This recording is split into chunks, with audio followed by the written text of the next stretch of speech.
Hai semuanya, selamat datang di YouTube channel aku. Kali ini kita mau ngomongin soal tips dan triknya untuk nikah di luar kota. Nah, jadi kakak aku nih yang sekarang hadir di sini, dia tuh baru nikah dari luar kota loh. Jadi kita itu aslinya dari Jakarta, terus dia nikahnya di Jogja. Nah, jadi kita hari ini mau tahu nih tips dan triknya gimana sih biar bisa manage wedding di luar kota. Salam kenal yuk sama kakak saya Francisca. Halo Francisca. Halo semuanya, salam kenal. Ya, Ini kayaknya kedua kali dia di channel ini. Kalau mau lihat yang pertama kali, linknya ada di deskripsi. Oke, by the way, kita mau ngomongin soal tips dan trik manage atau mengatur pernikahan yang lokasinya di luar kota gitu, luar provinsi gitu deh. Nah, jadi tips yang pertama nih, kalau misalnya tentang hotel, kayak gimana gitu ya tipsnya? Ada saran atau gimana nggak? oh iya. Nah, untuk kalau aku sendiri itu kan kalau wedding itu semua kan aku lihatnya dari Instagram ya, kayak semua vendor aku lihatnya dari Instagram gitu. Nah, untuk hotel ya sebenarnya maksudnya venue ya itu kayak kita harus tentuin dulu nih kira-kira kita mau tipenya yang mana. Kita mau yang tipe restoran. Jadi kita pesen restorannya terus kalau untuk kayak tempat penginapan terpisah atau mau kayak di hotel gitu kan. Ada juga yang tipe ruang serbaguna. Nah, dari tiga itu pilih salah satu. Nah, udah gitu kalau aku itu kan emang konsepnya awalnya itu aku pinginnya outdoor kan. Soalnya kemarin itu gara-gara pandemi gitu. Jadi kita mikir, oh outdoor mungkin lah bakal lebih aman gitu. Ya akhirnya ya udah aku carilah hotel gitu yang emang dia tuh ada sediakan outdoor untuk kayak venue weddingnya gitu. Nah, kemarin tuh setelah udah nyari-nyari, nah kita dan kayak kita juga udah nanya dapatnya apa aja, paket-paketannya segala macam. Akhirnya kan kita tentuin oh di Royal Ambarukmo gitu karena dia tuh ada venue outdoor yang menurut kita tuh kayak udah lumayan bagus dan kayak benefitnya paketannya tuh kayak udah lumayan lengkap gitu loh, udah ada kayak apa room untuk keluarga, untuk kayak bride sendiri, kayak gitu-gitu. Kayak ada paket romantic dinnernya juga dapet, spa-nya juga dapet gitu. Nah, udah gitu cuman kalau untuk venue sendiri, tipsnya itu ya kayak kita tuh harus nanya dengan lumayan detail gitu ya, karena banyak ketentuan itu kayak gini loh, dia nggak akan kasih tahu di awal nih gitu. Dia kayak misalkan, oh kita nanti ada benefit bla bla bla.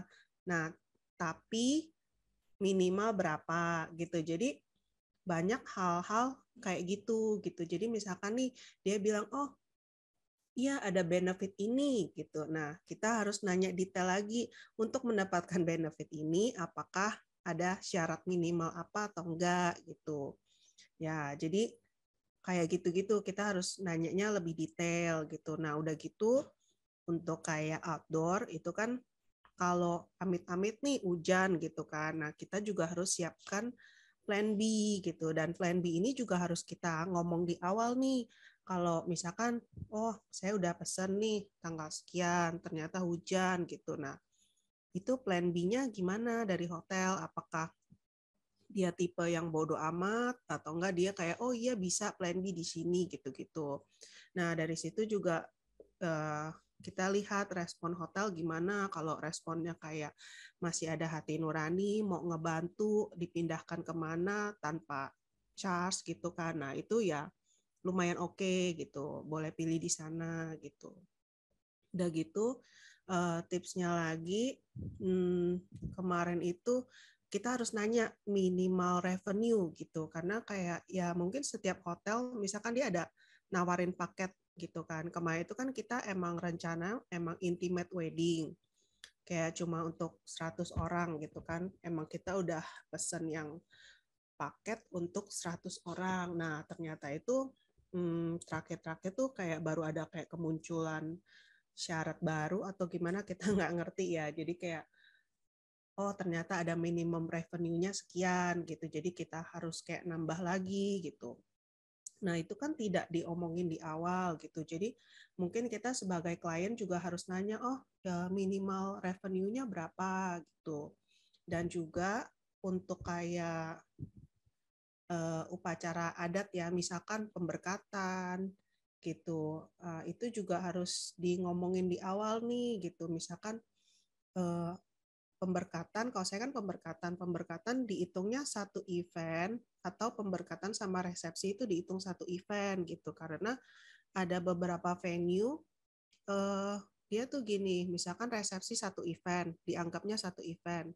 Nah, pemberkatan satu event terpisah gitu, walaupun di hari yang sama. Jadi kalau misalkan ada jeda antara pemberkatan dan resepsi itu dihitungnya oleh venue tuh dua event gitu. Jadi untuk hal ini kita sebagai konsumer tuh harus jelas gitu, karena kalau kejadiannya di saya itu kita tahunya kan maksudnya pemberkatan sama venue resepsi itu kan satu event karena di hari yang sama, tapi ternyata pihak hotel hitungnya beda gitu. Kalau pemberkatan ada jeda, udah gitu baru resepsi, nah itu dihitungnya dua event gitu. Nah karena dua event, dia tuh kayak ada minimal revenue atau apa gitu. Jadi dia kayak harus ada penambahan entah snack atau apa gitu. Nah, jadi untuk hal-hal kayak gitu harus lebih jelas sih gitu di awal gitu, harus dipertanyakan gitu.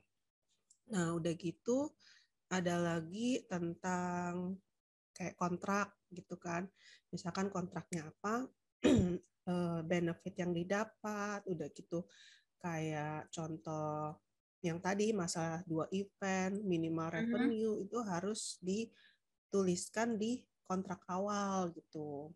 Nah, kalau kemarin itu kejadian Hmm. di kita kan di kontrak awal nggak terlalu jelas. Jadi terakhirnya ada perubahan gimana juga kita kan kayak nggak bisa apa ya, nggak bisa komplain Menuntut terlalu mungkin ya. gimana, ya Hmm, nggak bisa ya. menuntut gitu loh. Soalnya kan di awal kita cuman sesuai brosur kan dapatnya apa gitu. Cuman untuk terlalu detailnya tuh nggak dicantumkan di eh, surat kontrak gitu.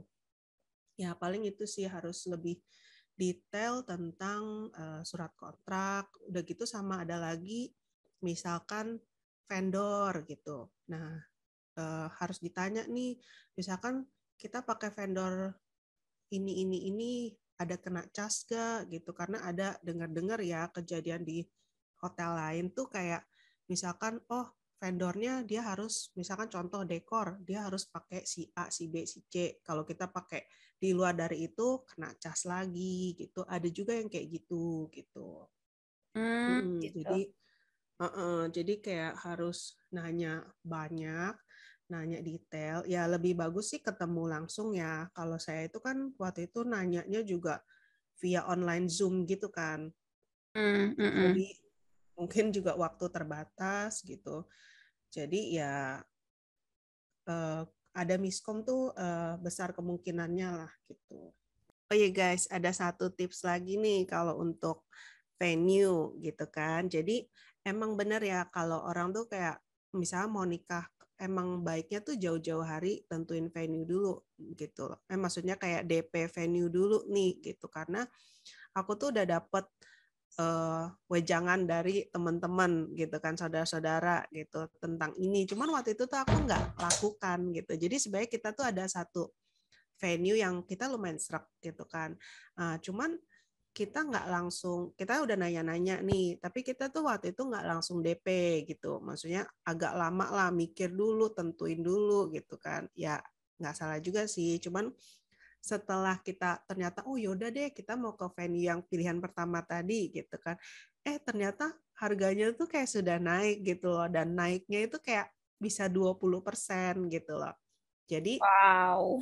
sangat ini ya, sangat lumayan banget gitu naiknya gitu kan. Akhirnya ya udah kita setelah pikir-pikir segala macem, akhirnya ya sudahlah kita lepaskan gitu, kita cari ke venue yang kayak lebih masuk budget kita gitu, dan Hmm, dengan ada konsep outdoor juga gitu. hmm. Jadi emang itu benar-benar lumayan penting sih, kayak dari jauh-jauh hari kalau kamu udah tahu nih, oh kamu mau merit, ya cari venue dan pesen jauh-jauh hari gitu untuk DP-nya gitu. Gitu. Jadi untuk hotel ternyata banyak juga ya yang harus ditanyain karena sebelumnya nih karena kalau saya kan nggak pernah nikah gitu ya. Nah jadi saya di luar pikirnya cuma mikirnya oh misalnya di brosur katanya 40 juta untuk 100 packs misalnya.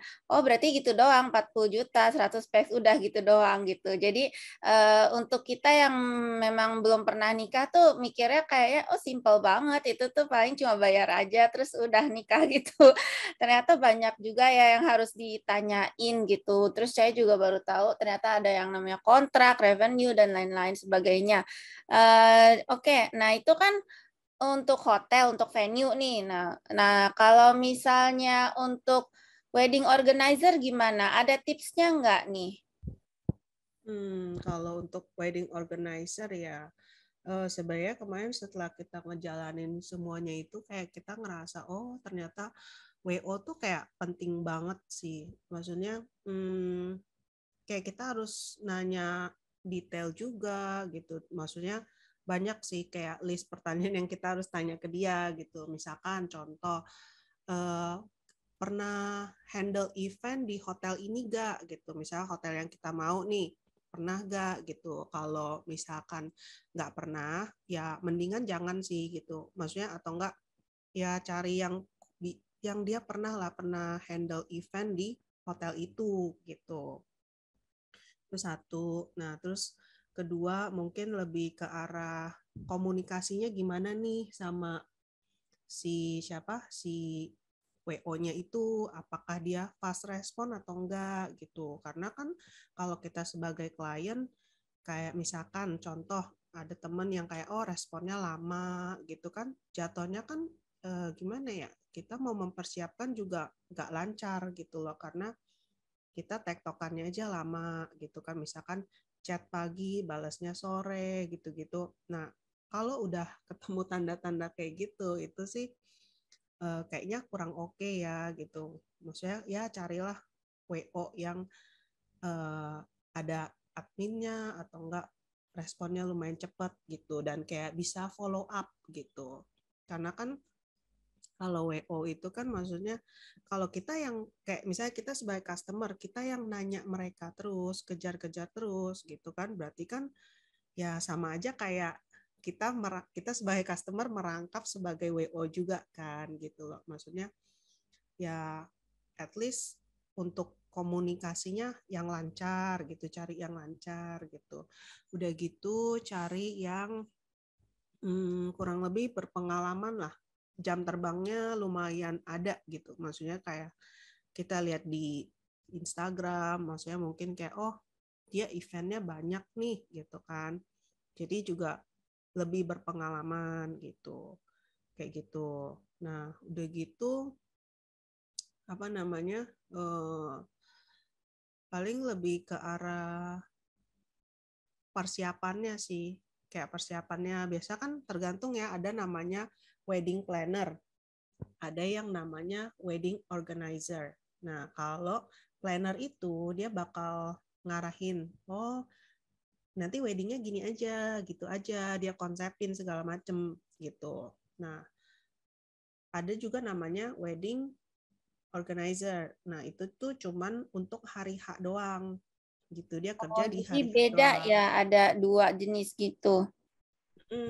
Nah, dari awal nih kita harus tentuin kita tipe yang mana. Kalau kita sendiri itu bisa menyiapkan atau enggak kita punya konsep, kita ada kayak oh kita pingin gini, pingin gitu, kita ada konsep sendiri, ya nggak apa-apa kita pakai wedding organizer gitu. Nah kita kasih tau lah ke dia kita maunya gini, maunya konsepnya kayak gimana gitu. Nah cuman dikomunikasikan jadi sampai hari H itu lancar gitu loh. Apa yang kita mau itu bisa terlaksanakan dengan baik kayak gitu. Jadi dari awal harus pilih mau yang mana. Kalau aku sih kemarin ya pilihnya kan wedding organizer gitu.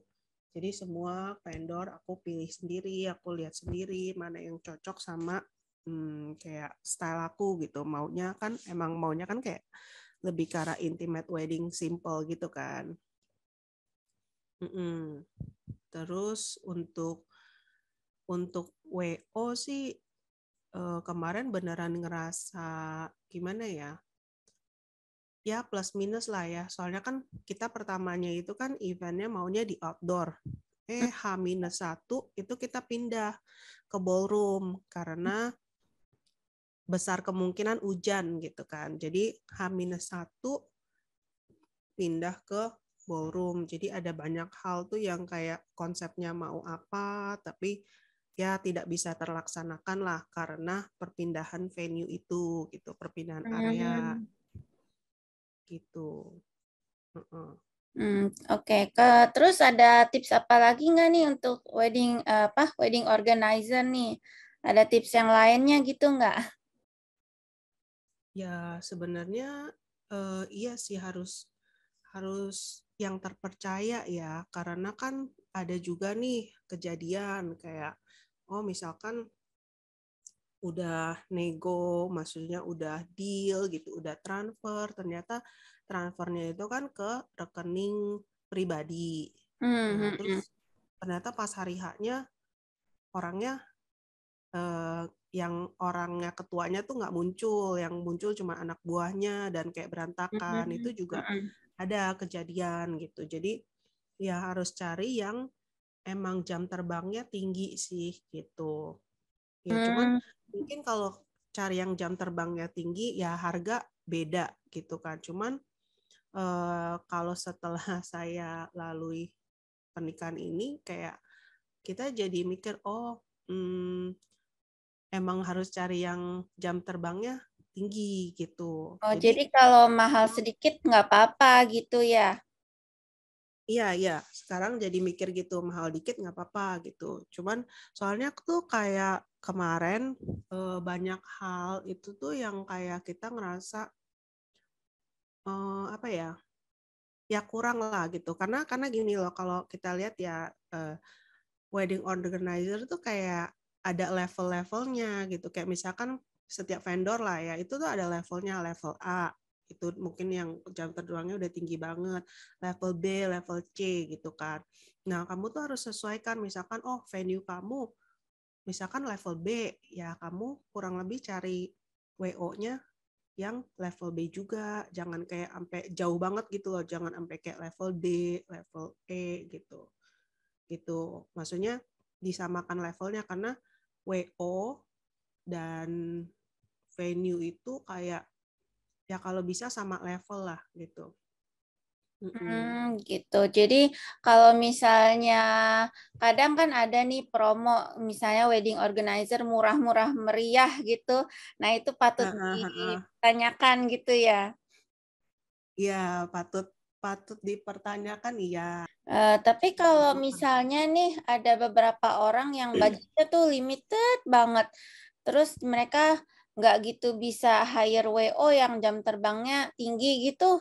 Kalau kayak begitu gimana tuh? Ya, kalau kayak gitu, ya paling solusinya gini, kamu banyak-banyak cari tips nih, tips gimana untuk nge-WO suatu wedding gitu. Jadi ya udah misalkan WO kamu tuh pasif atau enggak apatis gitu kan, kayak dia nggak gerak lah sebelum kita minta gitu kan. Ya berarti kamunya harus kerja ekstra untuk gerak untuk ngarahin gitu. Gitu. Hmm. Oke. Oke, selain hotel dan WO, kita kan pasti ada tips-tips lain kan ya buat ngatur pernikahan di luar kota. Nah, jadi kalau kalian berminat untuk topik-topik selanjutnya, subscribe ke YouTube channel dan nanti kita bakal ada video part 2-nya gitu. Nah, untuk episode kali ini kita memang cuma ngomongin hotel dan WO gitu. Nah, Untuk Kak Siska, ada hal lain nggak yang mau di-share gitu? Sebelum kita sudahi acaranya hari ini, gitulah istilahnya. Hmm, ya paling itu sih kayak setiap vendor sebenarnya aku kayak lebih gimana ya, lebih nyarinya juga yang kayak orangnya tuh enak diajak komunikasi. Sorry, tadi ada sedikit kendala.